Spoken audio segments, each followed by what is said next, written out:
하나님이 주시는 마음으로 이렇게 긍휼과 정성을 쏟는 일이 있으실 것 같은데요. 나는 이 일을 할 때 가장 심장이 두근거린다 하는 일 있으시면 좀 나눠주세요.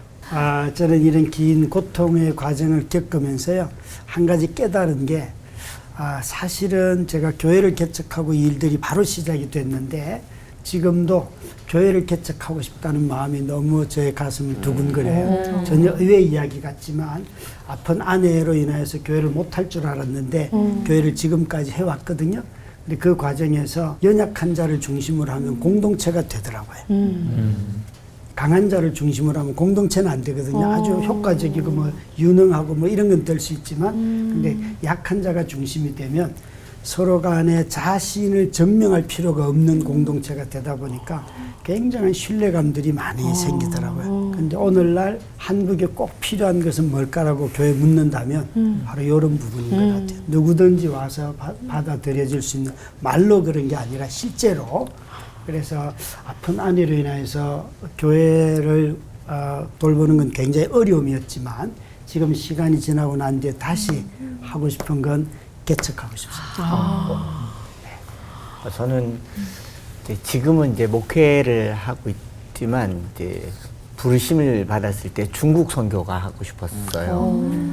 많은 사람을 옳은 대로 돌아오게 하는 자는 하늘의 별과 같이 빛난다라는 말씀을, 다니엘 12장 3절 말씀을 읽다가 고등학교 때 사람이 어디 많습니까? 중국이 제일 많아요. 그래서 묻지도 따지지도 않고 중어중문학과를 가서 중국어를 공부를 했어요. 네, 그 하나님의 부르심이라는 생각에 중국 사람들을 생각하면 가슴이 막 뛰는 거죠. 공감, 긍휼히 여기는 마음, 피도 안 섞였는데 그 사람들을 보면 이 눈물이 나고 그렇게 마음이 울컥울컥해서, 그래서 개척을 하면서도 1년 동안을 중국에 2주마다 다니면서 선교하러 다녔던 그때 쫄깃쫄깃했다고, 두근두근거렸다고, 그렇게 부르심이 그런 것 같아요.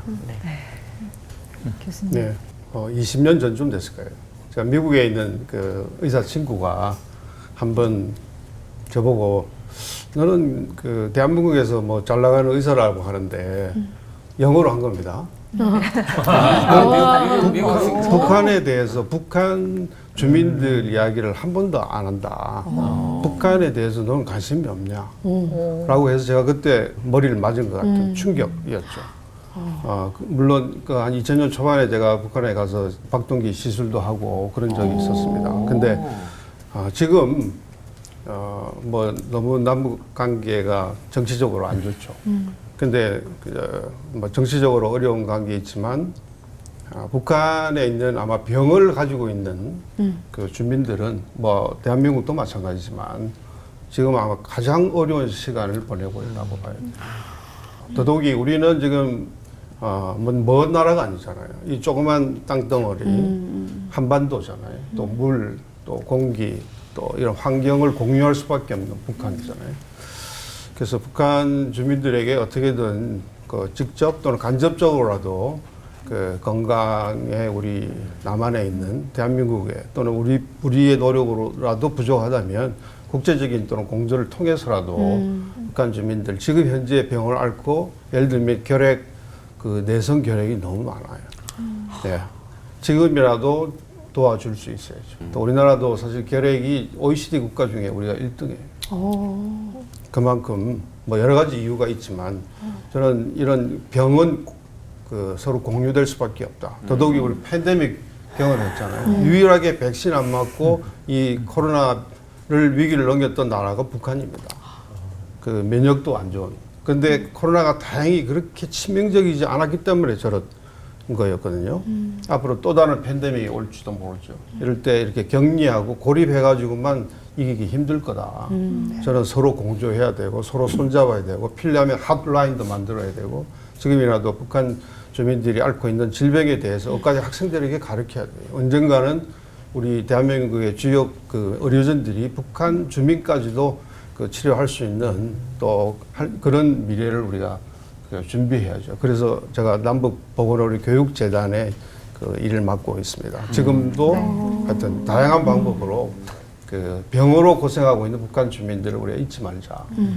고대 병원장으로 계실 때에 고대 병원 내에 탈북자들을 위한 연구도 많이 하셨던 걸로 기억을 그렇죠. 하는데 예, 그 예. 얘기도 조금 해주시죠. 아, 예.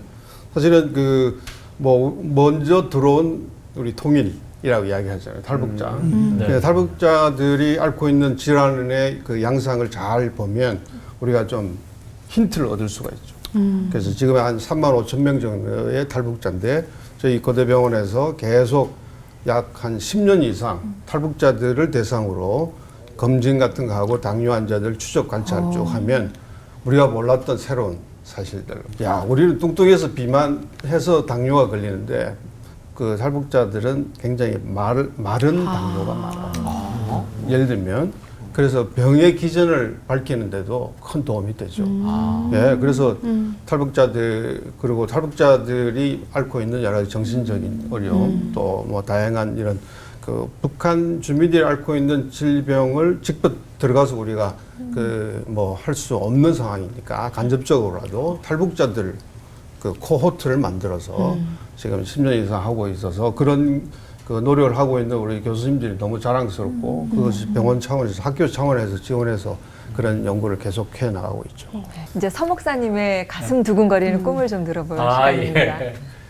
뭐 이제 은퇴했으니까 가슴 뛸 것도 별로 없습니다. 그러면서도 지금 이제 은퇴 한 1년 반 정도 지나가고 있는데 결국 목회할 때는 목회하느라고 정신이 없어서 내 꿈이 뭔지 방향이 뭔지 눈앞에 보이는 일들만 처리하다 보니까 몰랐는데 한 1년 반쯤 가다가 보니까 결국 내가 숨 거두는 마지막 순간까지 할 수 있는 게 뭘까? 요즘에 생각해 보니까 확실히 바로 말씀 통해서 사람들을 위로하고 치유하고 격려하는 것 이상 내게 보람 있고 기분 좋은 일은 없다 그런 생각해봐요. 지난주에 오랜만에 어떤 교회 가서 보통 현직에 있을 때는 한 4번 설교 혹은 5번 설교에다가 뭐 성경 공부도 하고 막 그랬거든요. 주일날. 근데도 힘들지 몰랐는데 오랜만에 지난주에 4번 설교했더니 이게 힘들더라고요. 목도 쉬고 힘도 들고 그런데도 불구하고 기분은 너무 좋고 그래서 아마 이후에 설교하다가 강제성에서 쓰러져 죽는다면 제 기도 응답인 줄 알고 너무 놀라지 않았으면 좋겠다는 생각을 해요. 네.